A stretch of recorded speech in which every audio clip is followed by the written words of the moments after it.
का चैप्टर आप कहां रखेंगे? जब हम पूरी लगन, मेहनत और ईमानदारी से पढ़ाई करते हैं, फिर भी बार-बार असफलता मिलती है, उस स्थिति में मन में अवसाद और शारीरिक नष्ट एक का भी हमें असर। विषय थोड़ा सा जानकारी आपसे चाहिए, जिसका भी प्रश्न हो। क्या परीक्षा हमारे चैप्टर से अलग होती है क्या? अपने चैप्टर को सही ढंग से स्वाध्याय ना करना है, ये हमारी गलती है। ये बात लोग गलत कहते हैं कि हम प्रयत्न करने पर भी असफल रहे। तुम्हारा प्रयत्न ही ठीक नहीं था।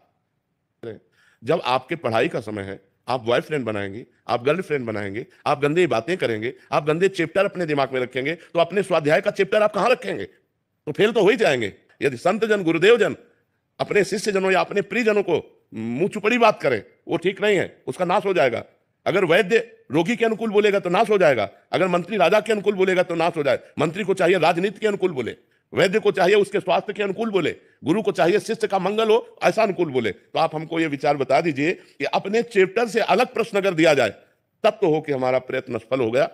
अपने चैप्टर पर अगर हम हैं तो हम फेल नहीं हो सकते। अपना चैप्टर बदल दिया। एक 17 साल की बच्ची जहां बैठे हुए कह रही थी मैं शराब पीती हूं, मैं सिगरेट पीती हूं, यहीं बैठ के बोली थी। तो उससे मुझे लगता है अनुमान, जब प्रायः हम बच्चों और बच्चियों से बात करते हैं, कि शायद ऐसी कोई बच्ची होगी जिसके बॉयफ्रेंड ना हो, शायद ऐसा कोई बच्चा होगा जिसके गर्लफ्रेंड ना हो, नहीं तो प्रायः इस गंदगी में बह रहे हैं बच्चे। अब जब तुमने इंद्रियों की विलासिता स्वीकार कर ली, व्यसन स्वीकार कर लिया, तो विद्या अध्ययन कर पाओगे? विद्या अध्ययन के लिए एक तपस्वी का जीवन व्यतीत करना पड़ता है, ब्रह्मचारी, पवित्र आहार, समय से उठना, समय से सोना। और आप फेल हो जाओ तो हमें बताओ। बचपन से ग्रंथ पढ़ रहे हैं, इतने इतने मोटे धर्म ग्रंथ हैं, आज आप प्रश्न कर रहे हो, उन्हीं से उत्तर दे रहे हैं। शास्त्रों का स्वाध्याय न किए हो तो उत्तर कहां से आवे? धर्मयुक्त उत्तर होना, ऐसा नहीं कि मनमानी हंसी मजाक हो। तस्मात् शास्त्रम प्रमाणम ते कार्यो व्यवस्थित हो, एक भी शब्द मिस्टेक नहीं पाओगे। ढूंढ लो, किसी ग्रंथ में लिखा मिलेगा। ऐसे नहीं कि जो मन में आया सो हम बोल दिया, तुम्हें संतुष्ट कर दिया। तो भाई, यदि आप ब्रह्मचर्य नहीं रहोगे, आप धर्म से नहीं चलोगे, आप पवित्र भोजन नहीं करोगे, तो आपका दिमाग ही काम नहीं करेगा, तो फेल तो हो ही तो जाओगे ना। एक जगह हम मानते हैं कि आपने बहुत ग्रेजुएट पढ़ाई की, आपने अच्छी पढ़ाई की, इसके बाद आपको नौकरी नहीं मिल रही, यह हम मान सकते तुम्हारा बुरा प्रारब्ध है, तुम्हारा बुरा भाग्य है जो तुम्हें आगे नहीं बढ़ने। लेकिन फेल होने में हम नहीं मान सकते। फेल होने में भाग्य नहीं, तुम्हारी असफलता है, तुम्हारा प्रमाद है, तुम्हारी गंदी बातें हैं, जो तुम मोबाइल में समय देते हो, जो तुम गंदी बातों में समय देते हो। अगर अपने चैप्टर पर समय दो तो आप कंठस्थ कर सकते हो। हम कह रहे हैं 4 बजे उठकर हर विद्यार्थी किसी भी ग्रंथ का पाठ करे, अगर उसे कंठस्थ ना हो जाए तो हमें बताओ। कितने बड़े बड़े ग्रंथ है तुम्हारे, इतने मोटे मोटे हमारे धर्म ग्रंथ हैं, इतने मोटे मोटे ग्रंथ हैं। तो आप अपनी असफलता का स्वयं कारण है, ना कि भाग्य, ना कि कोई देवता। आप हमें इस विषय पर बताइए, यदि कहीं भी आपको संशय लग रहा हो।